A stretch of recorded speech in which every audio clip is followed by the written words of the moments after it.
Oknum Brimob yang menganiaya seorang pelajar hingga tewas telah ditetapkan sebagai tersangka dan akan menjalani sidang etik pada Senin 23 Februari 2026 atau tepatnya hari ini. Kapolri Jenderal Listio Sigit Prabowo menegaskan proses hukum terhadap Oknum Brimob ini akan berjalan transparan.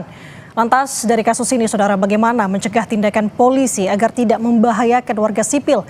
Dan apakah kasus Brimob Tual ini menjadi katalis reformasi Polri yang saat ini tengah digodok? Kita akan bahas bersama dengan sejumlah narasumber, saudara, secara daring. Sudah bergabung bersama kami di Sapa Indonesia Pagi, ada Komisioner Kompolnas Yusuf Warsim, dan juga Direktur Imparsial Ardi Manto Adi Putra. Selamat pagi Pak Yusuf, Bang Ardi, Assalamualaikum. Waalaikumsalam, selamat pagi. Waalaikumsalam, pagi Pak Yusuf. Oke, saya mau ke Pak Yusuf lebih dulu. Pak Yusuf, Kapolri kemarin sudah memberikan atensi, sudah menjamin bahwa proses hukum dari kasus Tual ini akan dijalankan secara transparan. Nah, pertanyaannya bagaimana kita bisa menjamin bahwa kasus ini benar-benar transparan mungkin untuk bisa diproses? Ya, tentu itu yang kita dorong. Sejauh yang kami pantau bahwa proses penanganan kasus meninggalnya anak kita ini, proses hukumnya telah berjalan, maka kami sebagai pengawas fungsional eksternal Polri akan mengawasi secara sungguh-sungguh untuk memastikan transparansi dan akuntabilitas prosesnya hingga tuntas. Pada saat ini juga tim Kompolnas telah terbang ke Ambon, ke Tual, memantau langsung. Sekali lagi, tim Kompolnas sudah kita utus akan memantau langsung di sana untuk memastikan transparansi dan akuntabilitas. Jadi itu yang kami pastikan, apa yang disampaikan oleh Pak Kapolri itu yang kita pantau agar dari pihak keluarga korban dan termasuk seluruh masyarakat Tual yang ada di sana benar-benar meyakini bahwa proses ini diawasi sehingga apabila ada keraguan-raguan akan ditutup-tutupi, Kompolnas akan menjamin bahwa semuanya harus transparan dan akuntabel. Oke, selain memang Kompolnas hadir di sana untuk bisa melakukan proses pengawasan, idealnya proses pengawasan dalam proses hukum ini agar bisa berjalan transparan, bisa memastikan bahwa korban, keluarga korban bisa mendapatkan keadilan. Pak Yusuf, seperti apa? Ya, tentu dari pihak keluarga korban sendiri harus mendapatkan pelayanan di dalam penanganan kasus ini, yang di dalam pelayanannya itu ya transparansi.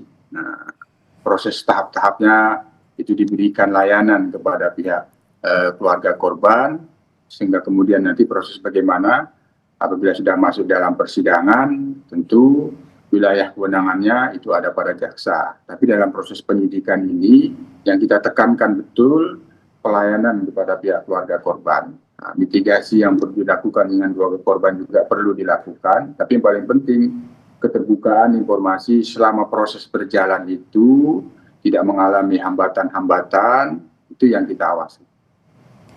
Layanan atau pelindungan terhadap keluarga korban seperti apa, Pak Yusuf? Informasi terkait dengan penanganan kasusnya itu yang harus terbuka kepada keluarga korban, sehingga mereka meyakini bahwa proses ini benar-benar akan selesai transparan gitu. Jadi setiap proses tahapan-tahapan, termasuk nanti bagaimana proses di sidang Komisi Kode Etik, kan dari para saksi yang itu kami yakin juga pasti ada hubungan dengan keluarga juga. Jadi itu proses baik kode etik maupun proses pidananya tetap sama-sama diberikan pelayanan informasi yang terbuka kepada keluarga korban, di samping tentunya keadilan. Nah, sebagaimana yang telah disampaikan oleh Pak Kapolda, yaitu kan wujud keadilan untuk keluarga korban bahwa menggambarkan sanksi yang paling berat itu adalah PTDH. Oke. Saya mau bergeser ke Bang Ardi.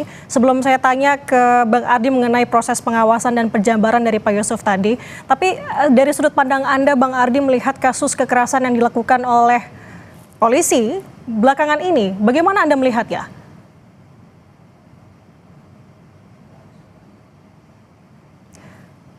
Bang Ardi, suaranya masih di mute?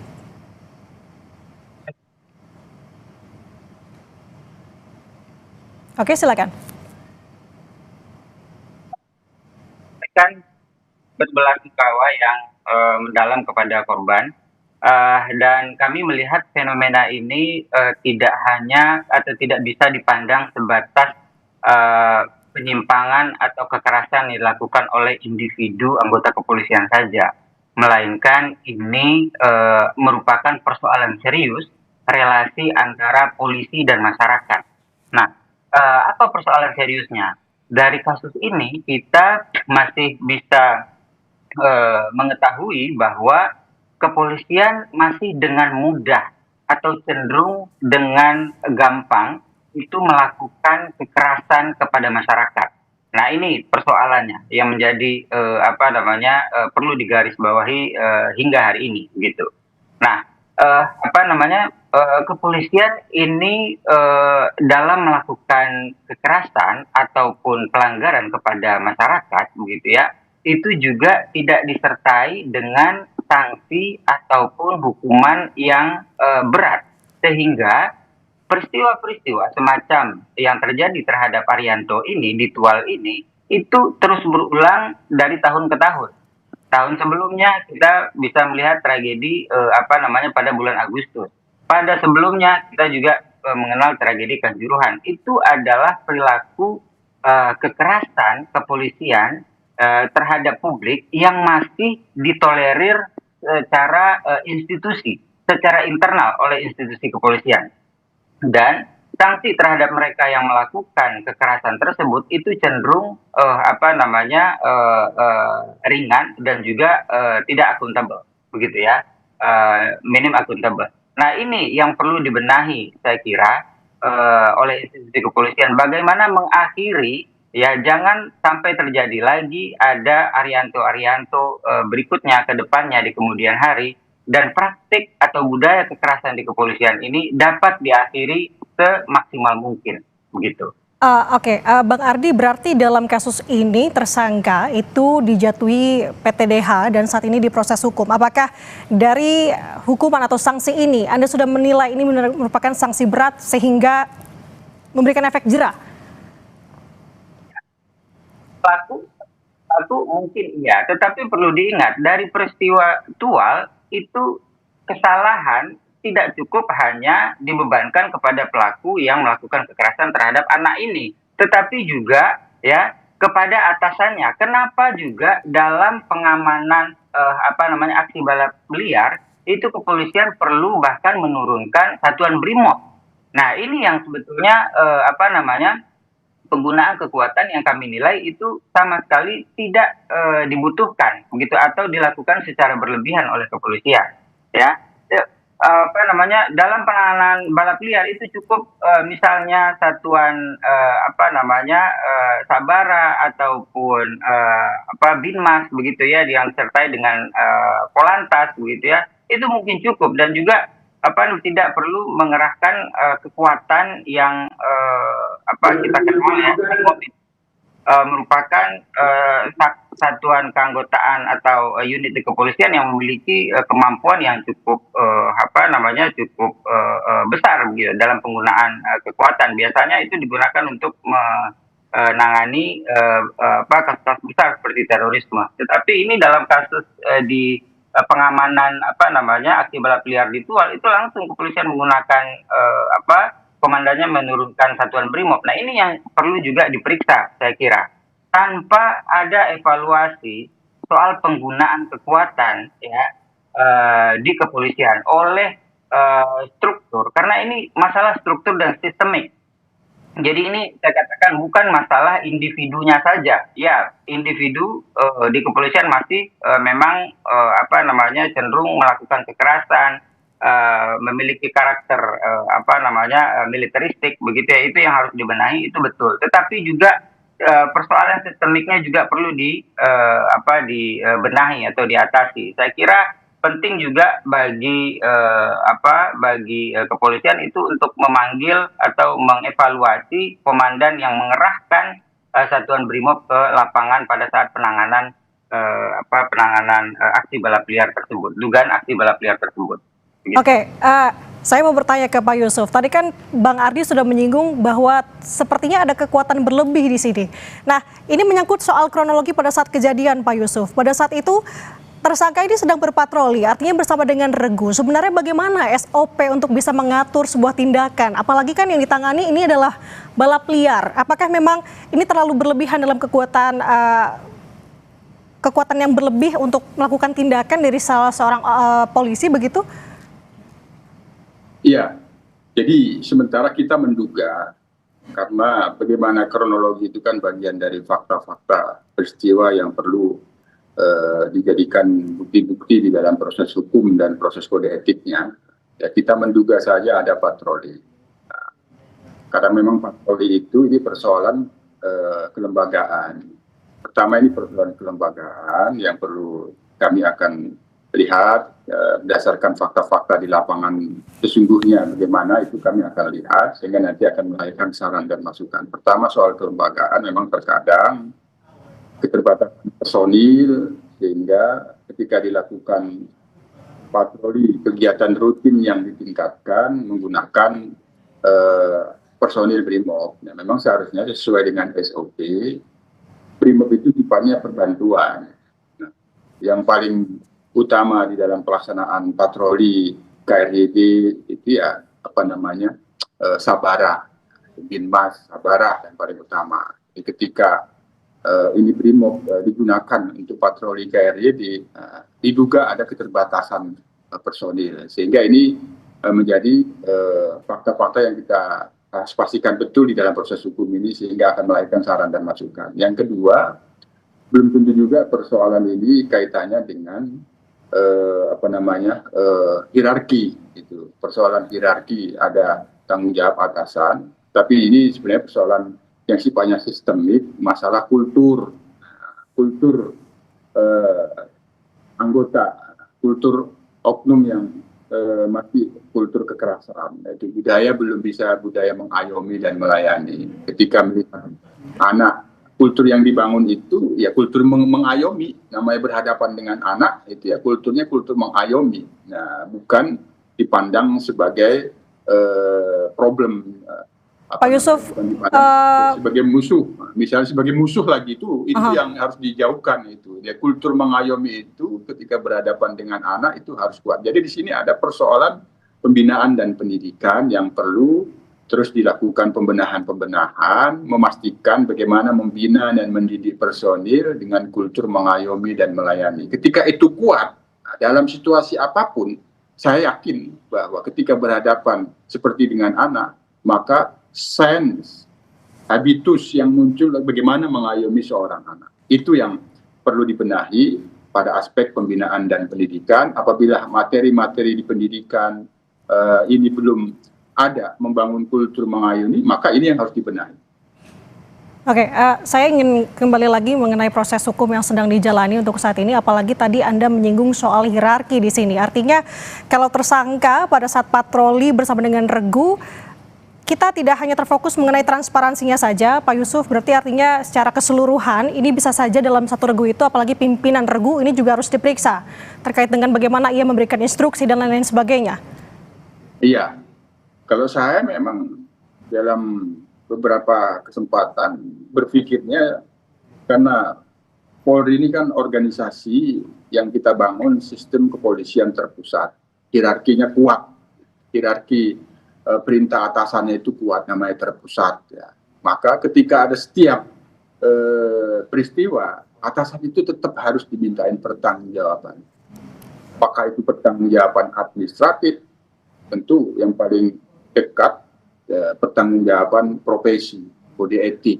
Nah, pada saat peristiwa yang terjadi diduga penganiayaan, adanya kekerasan yang dilakukan oknum itu, apakah ada peran pimpinan di situ mengarahkan sudah itu kan itu perlu itu diminta karena setiap anggota yang ditugaskan apabila itu diduga patroli KRYD itu kan resmi ya Mbak Nanda, itu sekali lagi patroli KRYD itu apa memang betul itu diduga ada patroli KRYD itu resmi, itu kegiatan itu ada pengendalinya dan ada pengawasnya. Siapa? Ya pimpinannya. Maka dalam hal ini mempertimbangkan hierarkisme yang begitu kuat dalam sistem kepolisian Polri yang terpusat, pertanggungjawaban atasan itu tetap dimintakan. Itu. Kalau kita berbicara mengenai proses hukumnya saat ini yang sedang berjalan, Pak Yusuf, dengan PTDH, dengan pidana yang berjalan, apakah ini sudah bisa memberikan sanksi yang berat agar kasus ini tidak kembali terulang, khususnya untuk masyarakat sipil yang menjadi korban? Ya tentu kan namanya keadilan kalau keadilan prosedural itu yang paling maksimal, kan? Ada sanksi yang paling berat maka itu digunakan. Itu kalau kaitannya dengan kode etik, nah, tinggal bagaimana nanti proses pemidanaannya. Kalau sudah selesai, karena masih ada proses sidang, tentu ada kewenangan penuntutan, ada kewenangan hakim memvonis. Nah, tapi yang paling penting tadi keadilan substantifnya itu. Nah, kita mendorong agar Pak Kapolda, Kapolres aktual ya ada mitigasi kepada keluarga korban agar masalah ini tidak menjadi trauma. Nah, tidak menjadi trauma bahwa kita perlu polisi, tapi perlu polisi yang mengayomi dan melindungi. Dengan peristiwa ini jangan sampai ada trauma membenci polisi. Jadi kita tetap perlu polisi yang mengayomi dan melindungi. Itulah yang dinamakan memberikan dan memastikan keadilan substantif. Upaya-upaya mitigasi kepada keluarga korban itu perlu dilakukan, di samping keadilan itu diberikan secara prosedural ya, melalui pemberian sanksi yang seberat-beratnya. Oke, saya mau ke Bang Ardi. Bang Ardi, kalau untuk proses pengawasan terhadap proses hukum yang saat ini sedang berjalan, menurut sudut pandang Anda, bagaimana bisa idealnya agar semua ini dapat berjalan dengan transparan dan tentunya dapat memberikan keadilan untuk korban dan juga keluarga korban? Selain secara internal ya, itu juga sudah dilakukan dan menurut informasi hari ini itu akan ada sidang etik. Yang penting untuk dilakukan juga adalah transparansi terhadap proses pidananya. Nah, apakah ini perlu proses pidana ini juga perlu dilakukan secara transparan, akuntabel dan transparan. Apakah peristiwa tersebut seperti yang dikatakan Pak Yusuf tadi itu ada perintah, ada pengawasan, dan bagaimana instruksi yang dilakukan oleh komandan atau pemimpin operasi ya pada saat itu harus dibuka secara transparan, akuntabel begitu ya, agar semua pihak yang seharusnya itu bertanggung jawab dalam peristiwa ini itu ikut dimintai pertanggungjawabannya gitu, ikut bertanggung jawab terhadap peristiwa ini, karena bagaimanapun juga sudah ada korban jiwa, satu orang anak ya, usia anak, dan juga satu lagi itu kondisi luka-luka.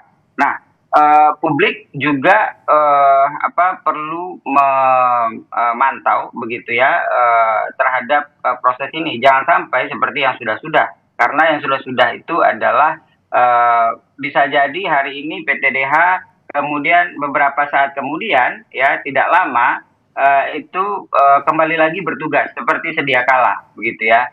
Ini yang mencederai perasaan publik, yang mencederai rasa keadilan publik begitu ya. Mereka yang sudah melakukan pelanggaran kekerasan terhadap masyarakat atau terlibat dalam satu kejahatan ya, oknum anggota polisi itu di awalnya memang menerima sanksi atau hukuman, tetapi kemudian secara sembunyi-sembunyi lah katakan begitu, itu kembali lagi bertugas dan bahkan mendapatkan promosi ya oleh institusi kepolisian, oleh kesatuannya begitu, sehingga ketika diketahui oleh publik ini kemudian tentu publik menjadi apatis begitu dengan proses yang sudah dilakukan sebelumnya, apatis terhadap proses penegakan hukum internal di kepolisian, apatis terhadap rasa keadilan atau pencarian keadilan di mana masyarakat menjadi korban dan pelakunya adalah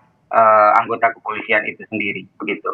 Oke, kalau dari Anda sendiri melihat tindakan proporsional seperti apa yang seharusnya dilakukan, apalagi Bang Ardi saat ini kan tengah digodok untuk reformasi Polri.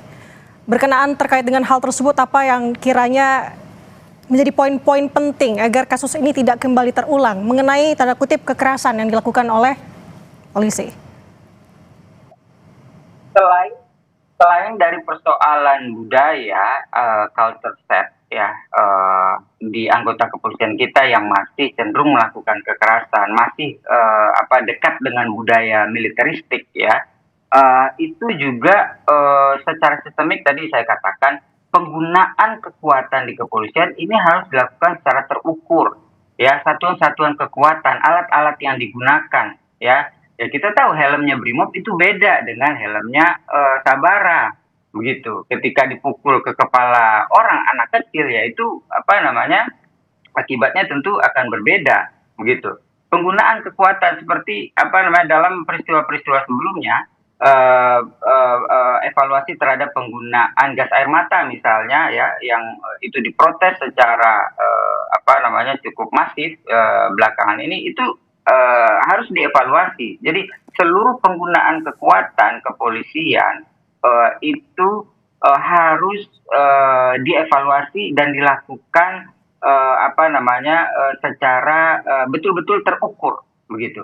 Karena kepolisian ini satu-satunya institusi atau lembaga yang dibenarkan melakukan kekerasan, selainnya nggak ada gitu. Jadi kekerasan yang kita serahkan untuk dibolehkan dilakukan oleh kepolisian itu harus dilakukan secara akuntabel, itu harus dilakukan secara ketat, tidak boleh sembarangan, tidak boleh semena-mena begitu.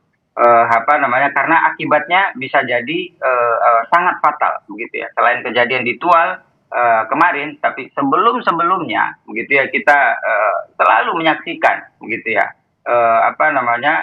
peristiwa atau permasalahan penggunaan kekuatan yang berlebih atau excessive use of force itu oleh anggota kepolisian. Tragedi Kanjuruhan, tragedi peristiwa penanganan demonstrasi Agustus September begitu. Itu sudah cukup banyak kasus yang kita jadikan alasan untuk mengevaluasi hal ini begitu, untuk mengevaluasi penggunaan kekuatan oleh anggota kepolisian ini gitu. Dan itu harus tertuang dalam satu tunjuk SOP yang jelas, sehingga anak buah juga di lapangan, kepolisian yang ada di lapangan itu juga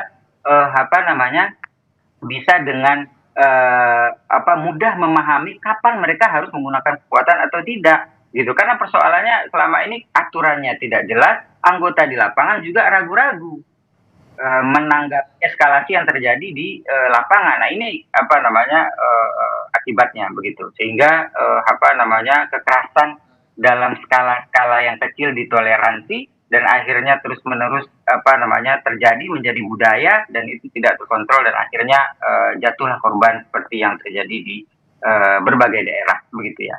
Oke, Pak Yusuf, upaya Polri apa saja yang harus dilakukan untuk menghindari agar tidak menggunakan kekuasaan ataupun kekuatan yang berlebih seperti tadi yang disinggung oleh Bang Ardi, sekaligus menjadi evaluasi untuk saat ini di tengah reformasi Polri, evaluasi seperti apa secara keseluruhan agar Polri ini benar-benar bebenah, Pak Yusuf? Ya, sesuai dengan aspirasi publik yang sudah kami rekam betul dan itu sudah masuk di Komisi Percepatan Reformasi Polri. Ini adalah aspek reformasi kultur yang salah satunya adalah mereformasi budaya kekerasan. Maka langkah mendasar yang kita dorong dilakukan perubahan itu adalah perubahan paradigma. Polisi itu kan penguasa hukum, karena dia punya kewenangan, punya hukum untuk menggunakan kekuatan. Tapi kekuatan yang digunakan itu, kalau paradigmanya itu penguasa, dia akan cenderung ya budaya kekerasan tanpa melihat fakta-fakta bahwa orang harus dilindungi. Maka di sini kita desakkan, yang itu sudah sering kami sampaikan, dan kami juga melihat sebenarnya Polri sudah ada komitmen untuk ke sana, paradigma dari penguasa hukum menjadi pelayan hukum. Nah itu paradigma itu yang harus dibangun menjadi pelayan hukum, sehingga dia mengayomi dan melayani, diberikan kewenangan menggunakan kekuatan. Kekuatan itu digunakan pertama untuk melindungi dirinya dari ancaman, melindungi dari manusia, melindungi masyarakat, melindungi harta benda dari seluruh ancaman yang akan memberangus, ya, bukan digunakan dengan menyalahgunakan kekuatan. Maka ketika paradigma pelayanan hukum ini yang dibangun, itu akan terus berhadapan dengan anak, dia akan langsung mindsetnya muncul, culture setnya muncul bahwa ini yang harus dilindungi dan ini harus diayomi karena anak adalah bagian dari salah satu kelompok rentan, misalnya seperti itu. Tapi sekali lagi bahwa paradigma pelayanan hukum itu yang harus kuat di dalam proses pembinaan dan pendidikan. Ini bagian dari agenda reformasi kultur yang kita desakkan, dan itu kami sudah rekam dan catat bahwa itu merupakan aspirasi publik yang juga ada di Komisi Percepatan Reformasi. Itu Mbak Nanda. Oke, saya tangkap. Saya suka tadi saya garis bawahi mengubah stigma penguasa hukum menjadi pelayan hukum. Saya sudah tangkap poin-poin yang disampaikan oleh Bang Ardi dan juga Pak Yusuf. Semoga harapannya ke depan kasus seperti ini tidak kembali terulang. Ini menjadi bebenah besar-besaran untuk Polri juga khususnya. Terima kasih atas waktu dan juga kesempatannya bersama dengan kami di Sapa Indonesia Pagi. Direktur Imparsial Ardi Manto dan juga Komisioner Kompolnas Bapak Yusuf. Terima kasih atas waktunya. Sehat selalu. Assalamualaikum. Salam sehat Mas Ardi, terima kasih.